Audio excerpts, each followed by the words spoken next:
Outside of the Albuquerque Museum, a collection of bronze conquistadors look northward, much in the same way their historic counterparts did more than 500 years ago. It was the arrival of Spanish colonizers, some searching for the famed cities of gold, some seeking to expand the reach of their nation's footprint. Yet the work of art today stands without its central figure, a vacancy that was born in June of 2020. No Trump! No KKK! No fascist USA! As the wave of protests for social justice swept across the country, Albuquerque's La Jornada became ground zero in the local discussion of America's inconvenient history. Protesters clashed with members of the New Mexico Civil Guard, leading to the shooting of one man and the arrest of several others. All over a statue. For us, it represents, of course, the ongoing system and structure of colonization, but then it also represents the long-standing traditions of resistance against colonization that Native people here, starting with Pueblo folks, have been engaging in for centuries.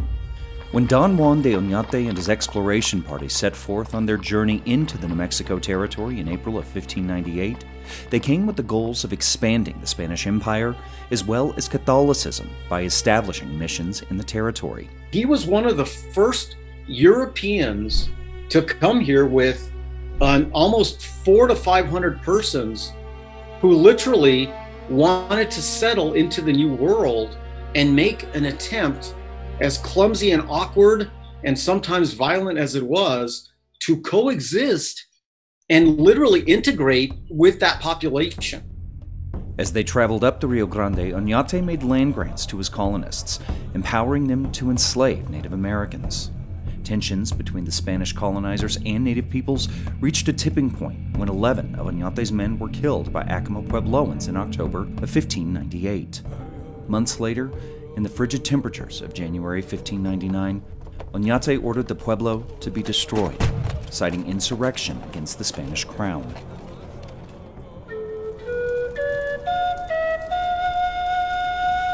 The Acoma Massacre, as it has come to be known, left an estimated 800 to 1,000 Puebloans dead.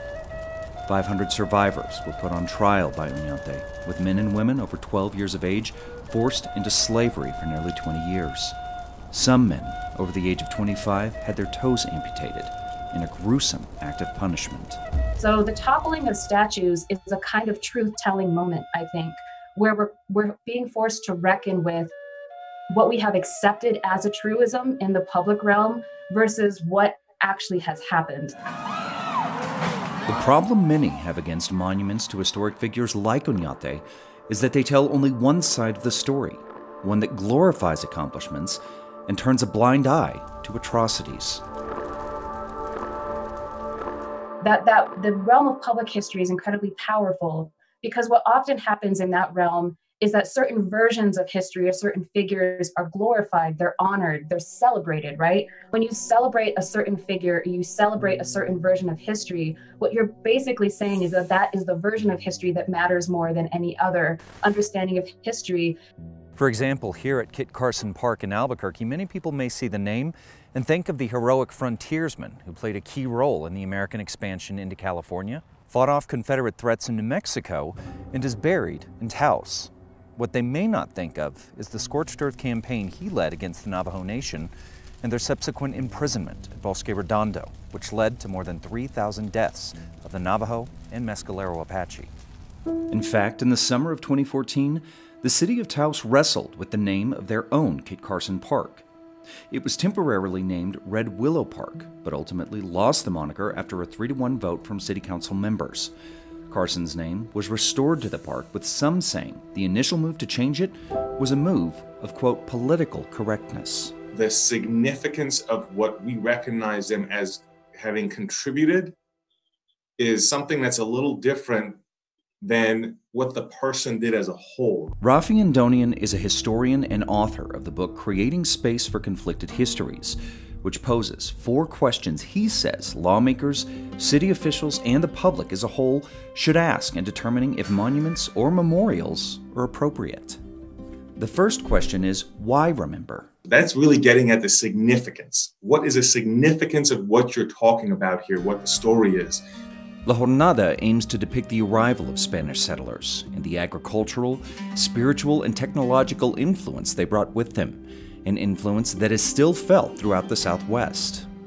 Number 2 is, what is the history to be remembered? You have to figure out what happened specifically there that makes that location so particular. In the case of Oñate's statue in Alcalde, it stood near Okeowinge, the home of Oñate's colonial government. These statues represent like the untold history of, let's say, U.S. expansion. For example, nowhere on this plaque commemorating Kit Carson Park in Albuquerque does it mention the thousands of Navajo who were forcibly removed from their homeland and forced to walk more than 300 miles to Fort Sumner. The same goes for Kit Carson Memorial Cemetery.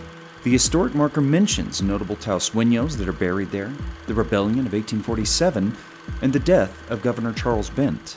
And question 3 is, what is the meaning of remembering? What does it mean to remember?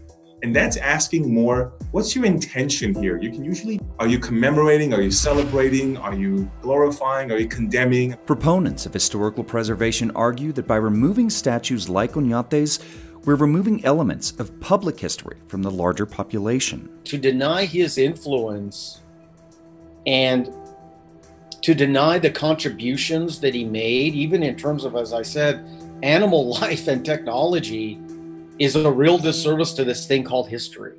Yet many believe and argue that statues like La Jornada tell an incomplete history, one that continues to be written. Just because formal colonization, like Spanish colonialism, ended, doesn't mean that colonization as a larger structure has ended for Native people. It's just morphed into something different.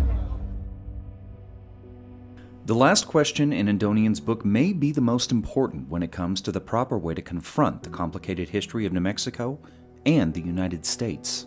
Question 4 is, how remember? So how do you use a complicated, a place that has so many perspectives, so many emotions, so many different stories and ways of looking at something? How do you use the site to convey these many layers?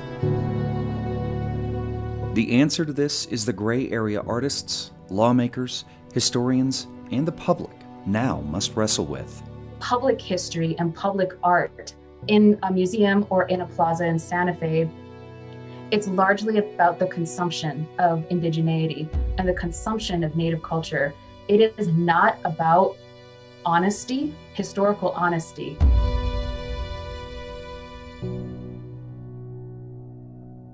History should be additive, not subtractive.